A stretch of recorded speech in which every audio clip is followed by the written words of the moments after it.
Hello students, आज हम अपन पढ़ेंगे सीमांत उपयोगिता ह्रास नियम। अब सीमांत उपयोगिता ह्रास नियम किसे कहते हैं? कल आपने पढ़ा था जैसे जैसे हम रोटी की अधिक इकाइयाँ वो कर दें, यानी 5वीं रोटी हमने खाई थी तो वहाँ पूर्ण संतुष्टि हो गई थी, और 5वीं के बाद जैसे हम 6वीं रोटी खाते हैं तो हमारी उपयोगिता कैसी होने लगती है? गिरने लगती है। सीमांत उपयोगिता गिरने लगती है, यानी ह्रासमान होने लगती है। ये एकदम सत्य है।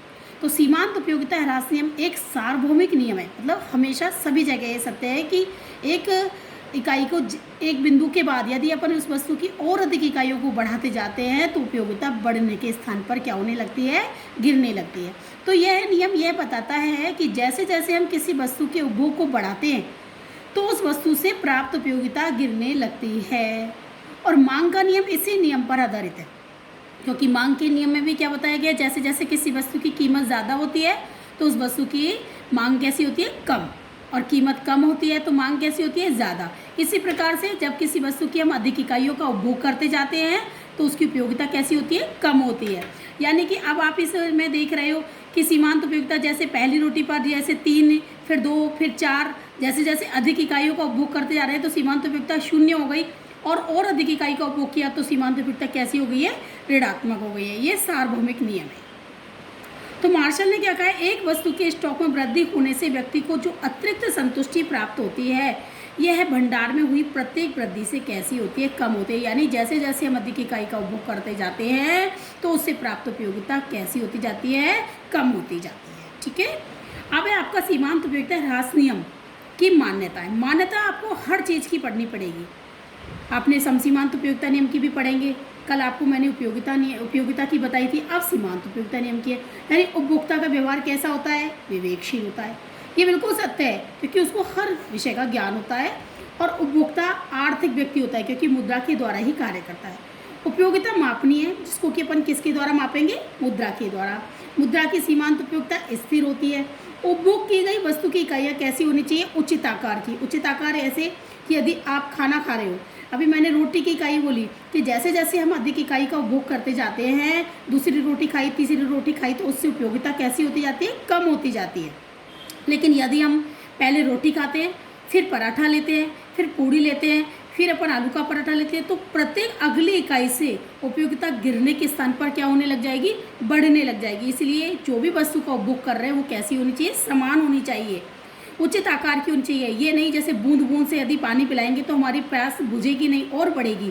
तो इस प्रकार बताया गया है, उपभोग की वस्तु की इकाइयाँ उचित आकार गुणों की दृष्टि से समान होनी चाहिए। और उपभोग की प्रक्रिया कैसी होनी चाहिए? निरंतर होनी चाहिए। अब खाना खा रहे हैं तो एक ही बार खाना खाना है। अब ये नहीं कि सुबह रोटी खाई उसकी उपयोगिता अलग होगी, दोपहर खाओगे तो और होगी, शाम को खाएगी। जो भी अपन वस्तु का उपभोग कर रहे हैं तो वो वस्तु कैसी होनी चाहिए? एक ही समय पर होनी चाहिए। कि जो भी 4 रोटी खाई है तो वो एक ही समय पर खानी है। ये नहीं कि सुबह एक खाई, फिर दोपहर में खाई, फिर शाम को खाई, फिर रात को खाई, ऐसे नहीं। तो वो कैसी होनी चाहिए? सतत होनी चाहिए।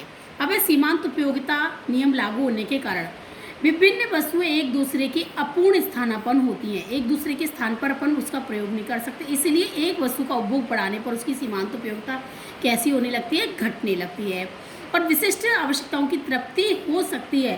हम किसी भी वस्तु को उपभोग कितना भी बढ़ाएं, लेकिन एक स्तर के बाद उसका उपभोग नहीं बढ़ाया जा सकता। जैसे कि नमक है, नमक अपन एक लिमिट में ही लेंगे, उसका उपभोग यदि उस बिंदु के बाद बढ़ाया नहीं जा सकता। एक चीज़ और आपको ध्यान रखना है, सीमांत उपयोगिता ह्रास नियम का प्रतिपादन जो है किसने किया है?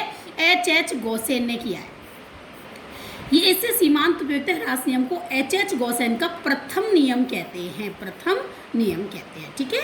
अब है हीरा पानी का विरोधाभास नियम। हीरा पानी में मतलब ये आप जानते हो कि हीरा बहुत कम मात्रा में पाया जाता है तो इसकी कीमत कैसी होती है? ज़्यादा होती है। पानी बहुत अधिक मात्रा में पाया जाता है, इसकी हमारे लिए उपयोगिता कैसी होती है? ज़्यादा होती है। पानी अधिक मात्रा में पाए जाने के बावजूद भी पानी की कीमत कैसी होती है? कम होती है। तो आप अपन कोई भी चीज़ को समझने के लिए उसकी उपयोगिता, कुल उपयोगिता और सीमांत उपयोगिता से इसको दर्शाएंगे।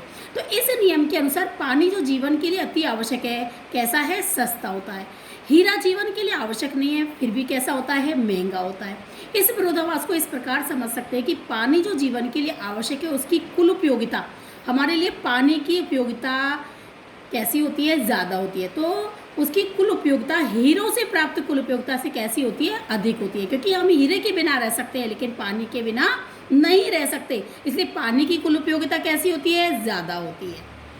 और हीरे की कुल उपयोगिता कैसी होती है, कम होती है। जबकि पानी की सीमांत उपयोगिता कम होगी, क्योंकि जैसे जैसे हम पानी पी लेंगे तो उसकी सीमांत उपयोगिता कम होती जाएगी। जबकि हीरे की सीमांत उपयोगिता कैसी होती जाएगी, बढ़ती जाएगी। क्योंकि एक आज आपके पास हीरे की अंगूठी है तो दूसरी और चाहोगे, तीसरा और कुछ कानों का चाहोगे, तो हीरे की उपयोगिता बढ़ती जाएगी। जैसे एक इकाई होती है सोना, अपन एक कुछ खरीदते फिर सोचते इसका भी पहनने के लिए होना चाहिए, ये भी होना चाहिए, इस प्रकार से हीरा है। तो पानी, जबकि पानी की कुल उपयोगिता, पानी के बिना हम नहीं रह सकते, इसलिए उसकी कुल उपयोगिता कैसी होती है, ज़्यादा। और हीरो से प्राप्त कुल उपयोगिता के हीरो कुल उपयोगिता कम होती है। तो लिखा है ना, पानी जो जीवन के लिए आवश्यक है उसकी कुल उपयोगिता हीरो से प्राप्त कुल उपयोगिता से अधिक होती है। जबकि किसी वस्तु के लिए दी जाने वाली कीमत जो है उस वस्तु से प्राप्त सीमांत उपयोगिता के बराबर होती है। जबकि अपन किसी वस्तु की जो कीमत देते हैं वो सीमांत उपयोगिता के बराबर देते हैं, ना कि कुल उपयोगिता के। यानी कि जैसे जैसे हम पानी की एक कहीं गई, गर्मियों में कहीं गए, आप एक बोतल लोगे फिर दूसरी बोतल लोगे, तो दूसरी बोतल यदि महंगी आ रही है तो आप ले लोगे क्योंकि आप पानी से तृप्त हो गए हो। जबकि सोने की या हीरे की कोई चीज़ होती है तो आप एक वस्तु होगी तो आप सोचोगे मैं दूसरी और ले लूँ, दूसरी की चाह आपके लिए कैसी हो जाएगी, ज़्यादा हो जाएगी। तो अतः हम पानी का अधिक उपभोग करते हैं तथा पानी की अंतिम इकाई से प्राप्त सीमांत उपयोगिता कम होती है, इसलिए हम पानी की इस अंतिम इकाई के लिए कीमत कैसी देंगे, कम देंगे। जैसे दूसरी बोतल पानी की नहीं खरीदेंगे, जबकि हीरा कम मात्रा में पाया जाता है और हीरे की अंतिम इकाई से प्राप्त सीमांत उपयोगिता अधिक होती है, इसलिए हम हीरे की अंतिम इकाई के लिए अधिक कीमत अदा करेंगे। क्योंकि सोचते एक अंगूठी है तो दूसरी और ले लें या कानों की ले लें, इस तरह से हमारे पास होता है। अब कल अपन पढ़ेंगे समसीमांत उपयोगिता।